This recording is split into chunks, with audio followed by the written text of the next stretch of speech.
आज से 6 साल पहले जो साधक जोत में आते थे शिविर में, और उनका क्रोध और उनका लोभ और उनका लालच, और वही साधक अब जो आ रहे हैं, उसमें बहुत अधिक अंतर आ गया है। ये नहीं कि अब सब मनोविकारों से मुक्त हो गए, मगर पहले की अपेक्षा पहले 100% थे, तब 30% मनोविकार रहे। ऐसे मनोविकार तो कृष्ण के जीवन में भी थे, राम के जीवन में भी थे। मैं ये नहीं कहूं सब मनोविकार समाप्ति हो जाएंगे, मगर हम उनमें न्यूनता ला सकते हैं, और जितनी न्यूनता ला सके, इसीलिए कृष्ण ने गीता में पहले ही अध्याय में अपने गुरु का स्मरण करते हुए कहा कि मैं इस अर्जुन को जो कुछ समझाऊं वो अपनी पूरी क्षमता के साथ समझा सकूं, इसको बता सकूं कि तुम कायर हो गए हो, बुज़दिल हो गए हो, मगर तुम्हारी कायरता तुम्हें जिंदगी में कलंक के रूप में याद किया जाएगा। मैं तुम मित्र हो, तुम्हें खड़े होना है, और खड़े होकर के जीवन में ऐसा काम करना है जिससे तुम विजय बन सको। वह चाहे उस विजय तक प्राप्त करने के लिए चाहे कितना ही लंबा रास्ता पार करना पड़े, तुम्हारे पास तो जीवन है, उस जीवन के माध्यम से चलकर के उस रास्ते को पार कर सकते हो। और मैंने अभी जो आपको चार अमावस्या के बारे में समझाया, वहां कृष्ण ने इस श्लोक के सूत्र में बहुत महत्वपूर्ण बात है। गीता को भक्ति के रूप में भी पढ़ा जा सकता है, समझा जा सकता है, क्योंकि कहा गया है कि जो चतुरन की बात बात में बात, जो केलन के पात पात में पात। जिस प्रकार के केले के पत्ते को या प्याज के छिलके को आप हटाए तो नीचे दूसरा छिलका, फिर तीसरा, फिर चौथा छिलका, फिर और छिलका, 20 छिलके हटाए तो 21वां छिलका मिल जाएगा, 25 छिलके हटाए तो भी नीचे छिलका मिल जाएगा। और बुद्धिमान और मूर्ख की बातचीत में इतना ही अंतर है कि बुद्धिमान की बात को ऊपर से हटाए तो नीचे एक और उसका अर्थ निकलेगा, उसको बैठाए फिर तीसरा अर्थ निकलेगा, फिर चौथा अर्थ निकलेगा, फिर 5वां अर्थ निकलेगा। इसको बुद्धिमान कहते हैं। मूर्ख सीधी एक बात कहते हैं, उसका एक ही अर्थ निकलता है, उसको मूर्ख कहते हैं। इतना ही तो अंतर है। बुद्धिमान मूर्ख सींग का कोई अंतर होता नहीं, उसके सींग होते नहीं, वो बात को बहुत पैनी दृष्टि से कह सकता है। अब जो आदमी समझे गहराई से वो समझ जाएगा। इसीलिए गीता पर सैकड़ों भाष्य, भगवान उस बुद्ध ने भी गीता पर भाष्य लिखा, महात्मा गांधी ने भी भाष्य लिखा, विनोबा भावे ने उसके भाष्य लिखा, मधुसूदन दत्त ने भी भाष्य लिखा। गीता पर तो सैकड़ों भाष्य लिखे गए, वेद व्यास ने भी भाष्य लिखा।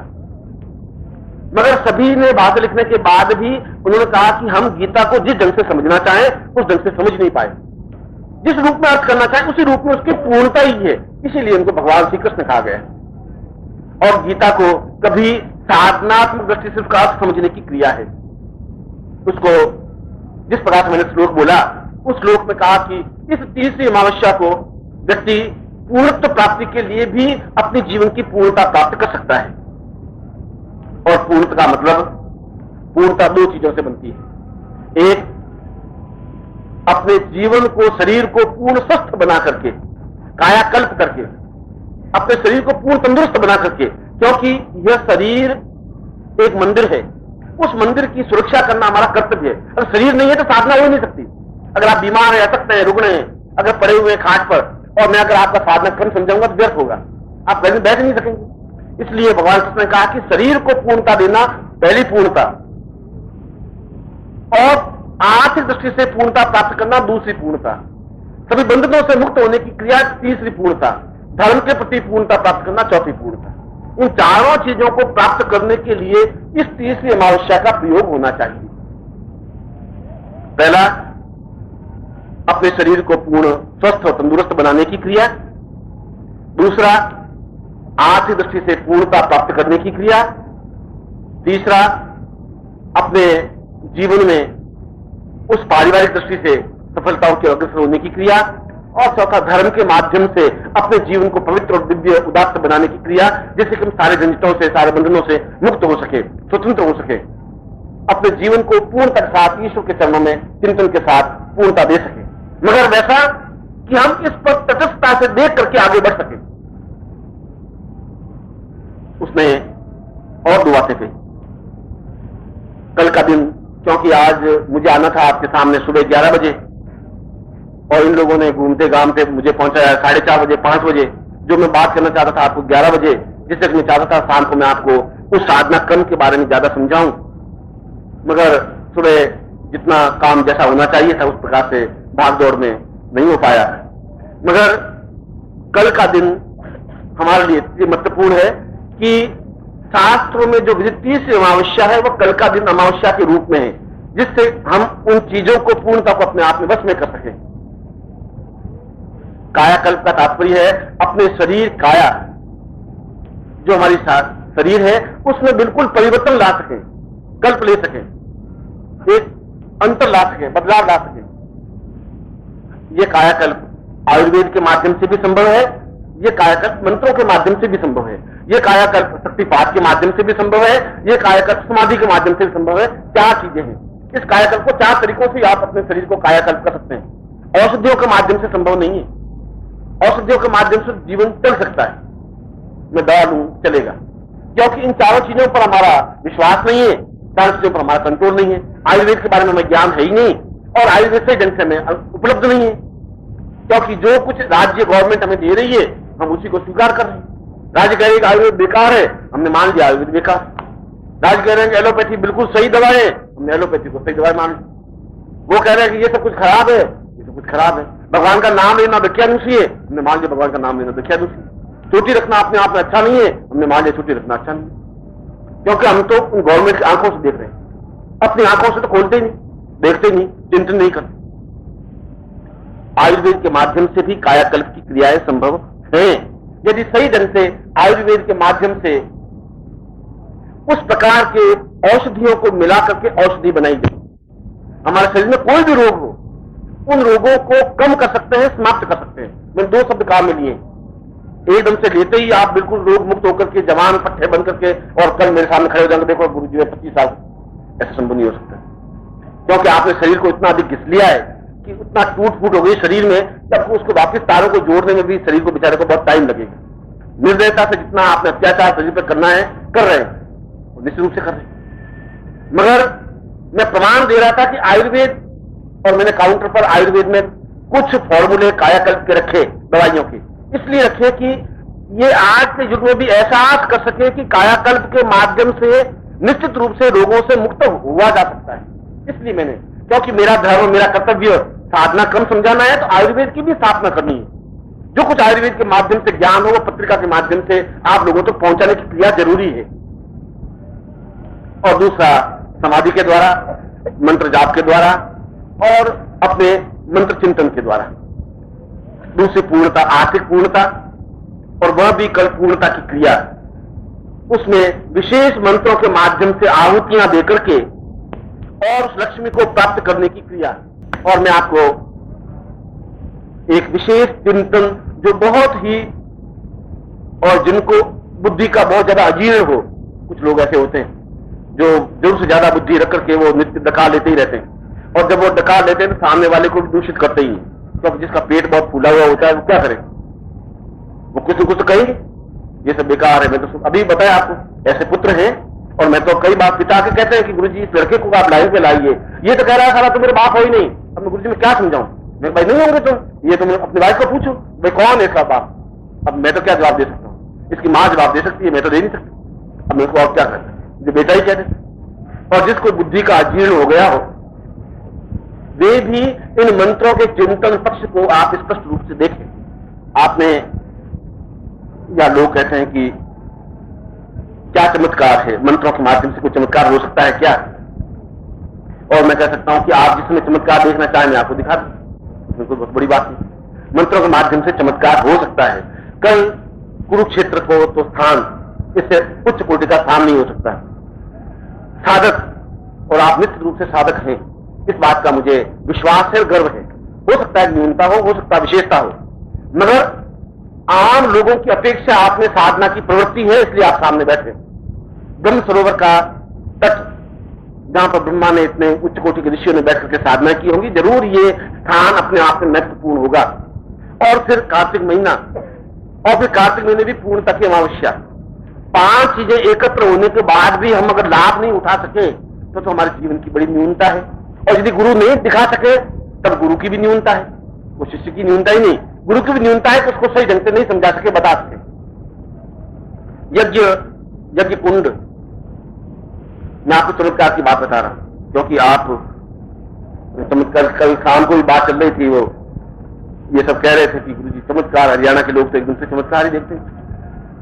मैंने कहा हरियाणा के लोगों को कुछ विशेषता होगी, अब मैं उसको क्या बताऊं, क्योंकि बाकी देश के लोग बेचारे कम ऐसे होंगे, हरियाणा के लोग चमत्कार में ज्यादा विश्वास है कि गुरु जी वो तो बस कुछ भी चमत्कार कर सकते हैं, देखना चाहते हैं, करना भी चाहते हैं। तो मैंने कहा कि हालांकि मुझे ऐसा जवाब उनको नहीं देना चाहिए था। मैंने उनको कहा कि बच्चे का जन्म तो 9 महीने बाद होता है, हरियाणा के लोग 2-3 महीने बाद पैदा करके दिखा दे, कुछ निकाह करें। ये क्रिया, ये ज्ञान, ये ताकत उनको आती है और हरियाणा के लोगों को पूरी तरह से आती है। बाकी देशों की अपेक्षा उनमें ज्यादा ज्ञान है इस मामले में। तो फिर वो ऐसा कुछ चमत्कार हमें भी दिखाए। गुरुजी अब देखो हम चमत्कार दिखाते हैं, तो नहीं दिखाया मंत्रों के माध्यम से, और हम दिखा देते हैं। दूसरे प्रांत में 9 महीने बच्चे होते हैं, हम दूसरे महीने करके दिखा देते हैं। नहीं दिखा सकते, प्रकृति अपना स्थान पूरा लेती है। इसलिए कल जब यज्ञ कुंड हो और आप सब यज्ञ कुंड पर बैठ, मैं आपको बिल्कुल शास्त्रोचित बात बता रहा हूं। कायाकल्प औषधि लेकर के या तो कायाकल्प समाधि द्वारा करें या मंत्रों के माध्यम से करें, एक काम। दूसरा काम, उस कार्य को, उस चमत्कार को देखने की क्रिया के कुछ तो सूत्र होंगे।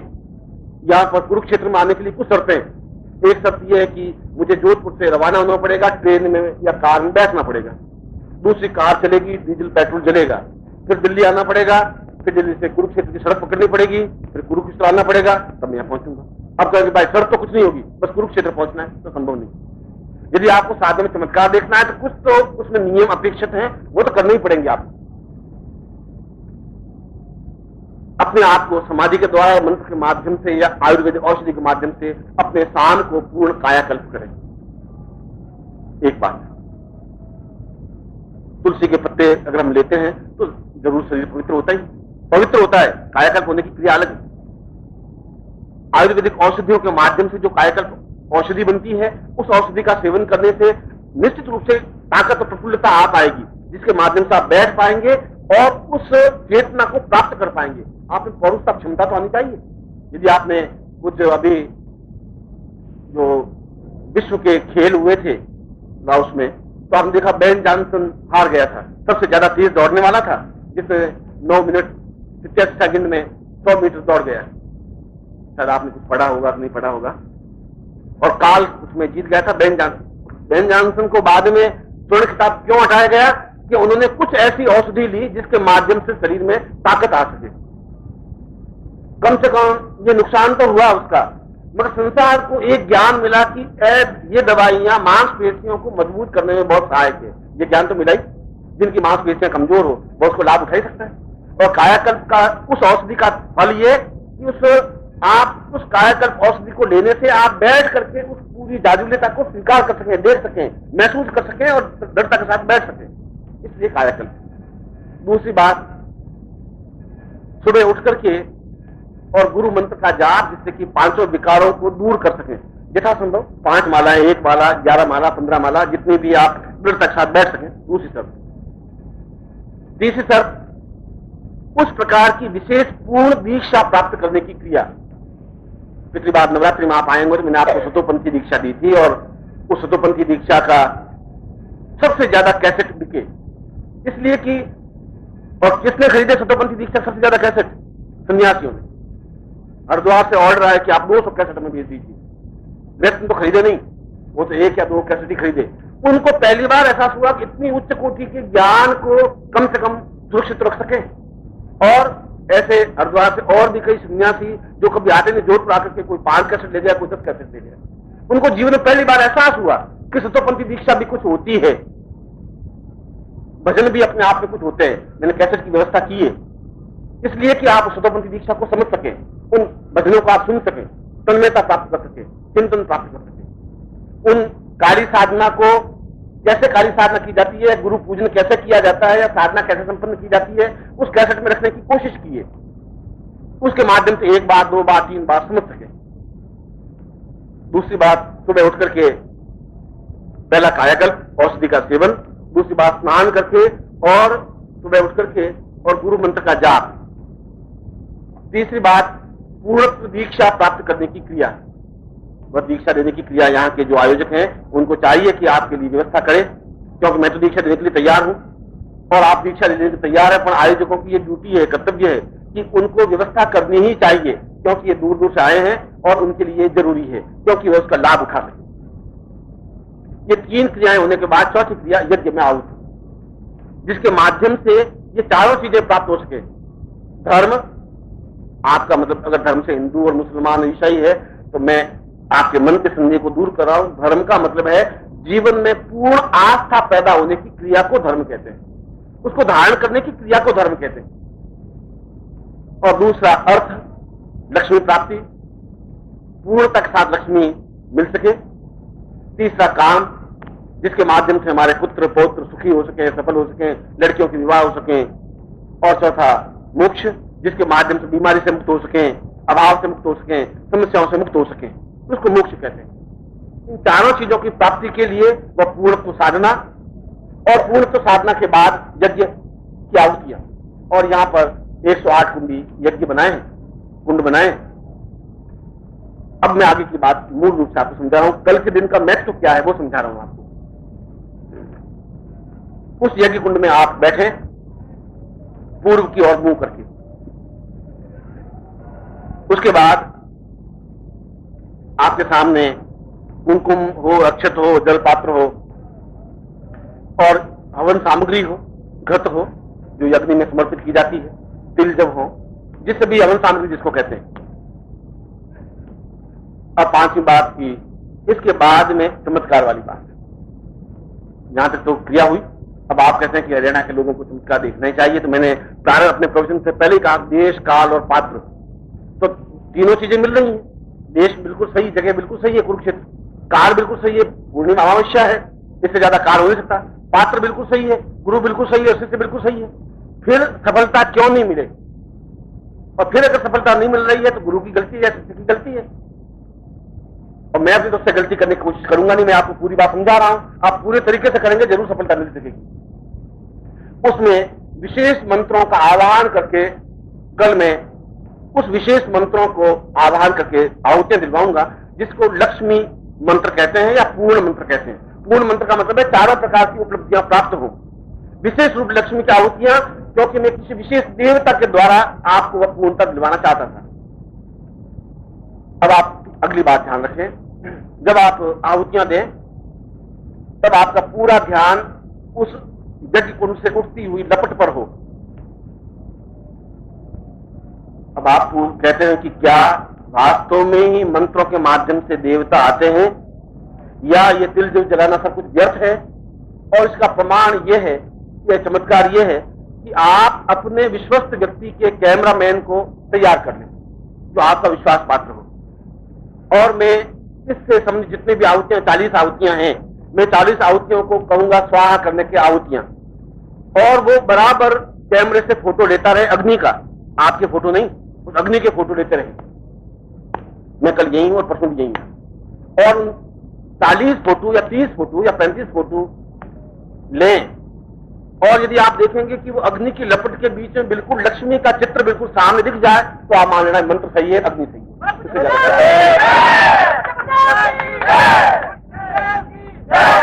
इससे ज्यादा तो कोई चमत्कार होता नहीं कि वह कैमरे से जो चित्र आएगा वो अग्नि की लपट का नहीं आएगा, पूरी लक्ष्मी का चित्र आएगा।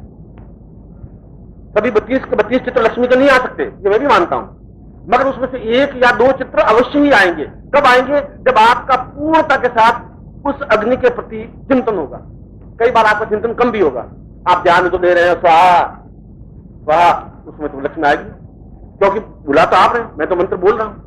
मगर हो सकता है कि 40 मंत्रों में 1-8 क्षण आपका पूर्ण चिंतन युक्त होगा। इसलिए मैंने कहा कि आपको उस लक्ष्य पर पूरा ध्यान रखना है।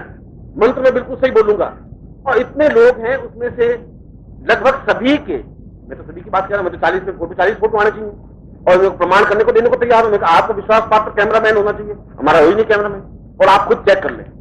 यदि हनुमान के मंत्रों से आहुति दी जाए तो हनुमान का चित्र अग्नि की लपट में स्पष्ट उभरेगा ही, लक्ष्मी की आहुति दी जाए तो लक्ष्मी का चित्र अपने आप में उभरेगा ही, और देवी के आहुति दी जाए तो देवी का चित्र अपने आप उभरेगा ही। नहीं उभरता है तो फिर गुरु व्यर्थ है, शिष्य व्यर्थ है, कुरुक्षेत्र व्यर्थ है। इससे ज्यादा कोई बात नहीं।